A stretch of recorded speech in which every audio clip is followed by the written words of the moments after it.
बताओ ये नवरात्रि माँ भगवती का जन्म कहाँ से हुआ? तो माँ भगवती की माता का नाम है यशोदा। जब देवकी माता ने कृष्ण को जन्म दिया, उस समय यशोदा माँ ने भी एक कन्या को जन्म दिया था। अदला बदली हो गई, देवकी के बेटे को यशोदा के पास छोड़ दिया और यशोदा की बिटिया को कंस ने पत्थर पर पटकना चाहा। वही कन्या हाथ से छूटकर आकाश में अष्टभुजा धारण करके मां भगवती खड़ी हो गई। उन्हीं माता को विंध्यवासिनी मैया कहते हैं। विंध्याचल पर्वत में आज वही स्वरूप है। वो मां यहां मथुरा से विंध्याचल चली गई थी। ये दास अनिरुद्ध ने विंध्यवासिनी मैया का भी दर्शन किया है। तो विंध्याचल चली गई मां, अष्टभुजाधारी। अब भगवान ने कहा, देवी जाओ, मैं जन्म लेने वाला हूं, तुम भी जन्म लो, तुम्हें 9 नाम से लोग जानेंगे, पहचानेंगे। वही विंध्यवासिनी मैया को, वही दुर्गा को, वही शक्ति को आज नवरात्रि के नाम से 9 देवियों के नाम से पुकारा जाता है। वही ये माँ यशोदा की बेटी है, जिसे कंस ने पत्थर पर पटकना चाहा और वो हाथ से छूटकर आकाश में जाके अष्टभुजाधारी। मैया के 8 हाथ क्यों हैं? मैया, आप लोगों के हाथ कितने होते हैं? कितने? गलत उत्तर है। इस धरती की प्रत्येक स्त्री के हाथ 8 ही होते हैं। आपके भी 8 हाथ है। सच्ची बताएं, आप लोग अपने आप को जानते ही नहीं। आपका परिचय आपको ही नहीं पता। आपके अष्टभुजा आज भी हैं। देखो ना कैसे एक पत्नी अपने पति के लिए दोनों हाथ बढ़ाती है। पति कहे कि नाश्ता बनाओ, तुरंत पति ऑफिस जा रहा है, तुरंत नहा धो करके तैयार हो गई पति के पहले और नाश्ता बनाने लगी, चाय बना। तभी ससुर जी ने आवाज लगाई, अरे बहू, चश्मा कहाँ है? तुरंत नाश्ता को छोड़कर अपने पति की सेवा के लिए खड़ी थी, पर ससुर की आवाज पर दौड़ पड़ती है, ये ससुर जी, ये चश्मा आपका है। एक नारी को तभी उसके बेटे ने आवाज लगाई, माँ हमारा टिफिन कहाँ, हमारा बैग कहाँ? तुरंत माँ दौड़ पड़ती है अपने बच्चे के लिए, ये तेरा टिफिन है, ये तेरा बैग है, स्कूल जा। उसी समय बच्चे को स्कूल भेज रही है, उसी समय पति को दफ्तर भेज रही है, उसी समय ससुर जी को चश्मे और चाय की जरूरत पड़ी तो चाय भी बना रही है। एक समय में 4 काम कर लेती है स्त्री, इसलिए 4 काम करने वाली 8 हाथ से वो काम करती है। पूरे गृहस्थी की जिम्मेदारी इन 2 हाथों से थोड़ी होती है। आपके अनेक हाथ हैं। 2 हाथ से पति को, 2 हाथ से बच्चों को, 2 हाथ से सास ससुर को, और भी बहुत सारी जिम्मेदारियां स्त्रियों की होती हैं। घर की साफ सफाई से लेके घर की जिम्मेदारी, घर में राशन नहीं है, नमक नहीं है, हल्दी नहीं है, नमक तेल नहीं है, घी नहीं है। पुरुष को इसकी कोई जानकारी नहीं होती कि घर में शक्कर है, पत्ती है या नहीं। नारी इसका पूरा ख्याल रखती है और ख़त्म होने के पहले इसकी तैयारी करती है कि ख़त्म हो जाएगी तभी नहीं, उसके पहले बुला के रखवा लेती है, क्योंकि ख़त्म हो गई तभी कोई मेहमान आया तो मतलब वो हर क्षण हर जगह उसका ध्यान है, हर जगह उसका हाथ है। इसलिए प्रत्येक स्त्री 8 भुजाधारी, स्त्री के 8 हाथ, अष्टभुजाधारी। और बैठी किस पर है? अच्छा, 8 हाथ इसलिए भी हैं स्त्री के, अर्थात माता रानी के। कई लोग कहते हैं ये दुर्गा मैया के 8 हाथ क्यों हैं? अरे भाई, दुर्गा मैया के 8 हाथ इसलिए हैं क्योंकि दुर्गा माँ माँ है। किस किस की माँ है? माँ सबकी माँ है। 4 बच्चों की है। दुर्गा मैया के 4 बेटे हैं। माँ भगवती के कितने बेटे हैं? दुर्गा मैया मैं बोल रहा हूं तो दुर्गा में सभी माताएं आ गई, लक्ष्मी जी, सरस्वती जी, पार्वती जी, सब एक ही तत्व है। इस बात को हमने कल समझाया था, अब एक ही बात को बार बार नहीं समझाएंगे। दुर्गा मतलब लक्ष्मी, दुर्गा मतलब पार्वती, कुछ भी शक्ति एक है, श्री मतलब लक्ष्मी, ठीक है। तो माता जी के हम 4 बेटे हैं। हम कितने भाई हैं? 4 भाई। कौन कौन से भाई?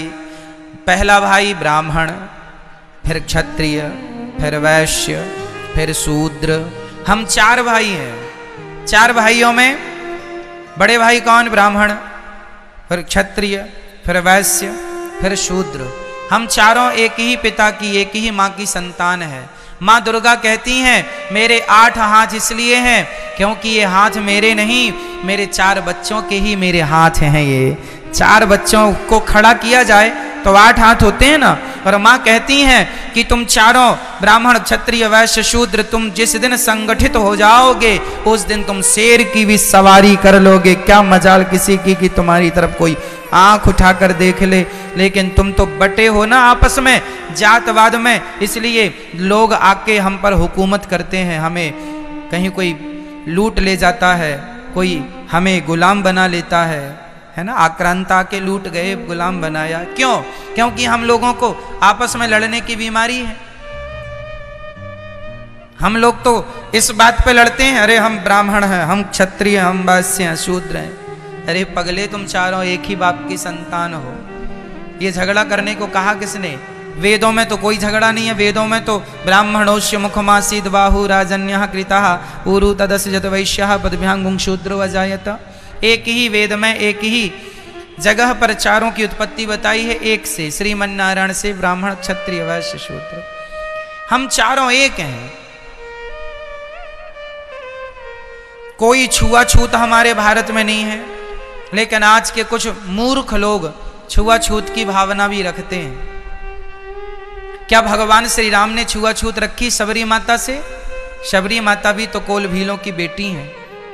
क्या राम जी ने छुआछूत रखा? नहीं जी। जब भगवान छुआछूत नहीं रखते तो हम कौन होते हैं? परमात्मा की मर्यादा का उल्लंघन करने वाले। इसलिए इंसानियत से प्यार करो, इंसानों से प्यार करो, जो सनातनी है उनसे प्यार करो, जो आपके अपने हैं उनसे प्यार करो, और एक दूसरे की तरक्की से प्रसन्न रहो। ये नहीं कि वो तरक्की क्यों कर गए तो आप जलने लग जाओ, कोई फायदा नहीं। हमें प्रसन्न रहना चाहिए कि हमारा अपना है। और जातवाद का जहर घोल दो मेरी माँ, अर्थात नष्ट कर दो जातवाद का जहर, खत्म कर दो। नहीं तो ये जातवाद का जहर घोल घोल के आपस में हम लोगों को लड़ा लड़ा के, और आक्रांताओं ने सोचिए कितने 100 वर्षों तक राज्य किया। 700 साल तक गुलाम रहा भारत।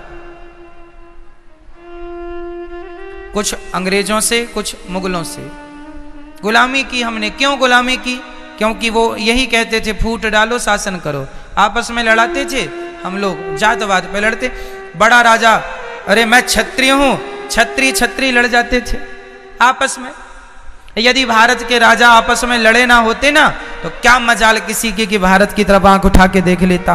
विडंबना तो ये थी कि हमारे अपने लोग लड़ते। झांसी की रानी पर अंग्रेजों ने जब कब्जा कर लिया, झांसी के किले पर, तो क्यों कर लिया? क्योंकि झांसी की रानी के अपने कुछ मंत्री गद्दार हो गए थे। उनने बता दिया कि यहां से आओ, ये तैयारी लो। जयचंद्र जैसे लोग यहां पाए जाते हैं। भारत में कहते हैं ना दूसरों से लड़ा जा सकता है मेरी मां, अपनों से नहीं लड़ा जा सकता। एक कुल्हाड़ी ने जंगल काटना शुरू किया तो एक पेड़ ने कुल्हाड़ी से कहा, अरे कुल्हाड़ी हमें क्यों काटती है, हमने तेरा क्या बिगाड़ा है? पेड़ ने, वृक्ष ने कुल्हाड़ी से कहा, अरे बहन कुल्हाड़ी तूने पूरा जंगल उजाड़ दिया, हमारे पुत्र पौत्रादि सारे बच्चों को तूने नष्ट कर दिया। कुल्हाड़ी बहन हमने तेरा क्या बिगाड़ा है, तू हमें क्यों काट रही है? कुल्हाड़ी ने मुस्कुराते हुए कहा, पेड़ भाई साहब मेरी क्या ताकत थी कि मैं तुम्हें काट सकती थी, तुम्हारे अपनों ने ही मेरा सहयोग किया है, इसलिए मैं तुम उजाड़ रही हूं, तुम्हें काट रही हूं। कैसे? अरे कुल्हाड़ी में लकड़ी का हिस्सा होता है, देखा होगा, डंडा लकड़ी का। अरे जंगलों को काटने का किस्सा ही ना होता यदि कुल्हाड़ी के पीछे लकड़ी का हिस्सा ना होता। क्या बताएं, अपनों ने लूटा है हमें, गैरों में कहाँ दम था। मेरी कश्ती तो वहां डूबी जहां पानी कम था। अपनों ने बहुत कुछ बिगाड़ा है मेरी माँ। चलो कोई बात नहीं, पुरानी बातों को ना करें। अब हम प्यार से रहें, भाईचारे से मिलजुल के रहें। कोई जहर ना हो जातवाद का, ऊंच नीच का। प्यार से, इंसानियत के नाते सबसे रहो मिलजुल के।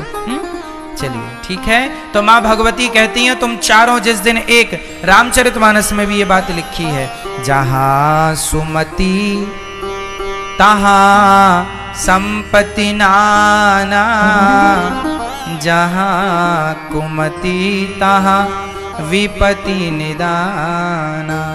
जहाँ सुमति, जहाँ एकता है, जहाँ संगठन है, वहाँ सब कुछ है। और जहाँ झगड़ा है, अरे झाड़ू भी यदि संगठित रहती है, झाड़ू के तिनके यदि संगठित होते हैं तो सारा कचरा साफ होता है, और झाड़ू बिखर गई स्वयं कचरा बन जाती है, स्वयं कचरा बन जाती है। इसलिए झाड़ू हर तिनके को संगठित रखती है। यदि झाड़ू का तिनका, एक भी तिनका यदि बिखर गया तो वो तिनका भी कचरा ही कहलाएगा। सही है?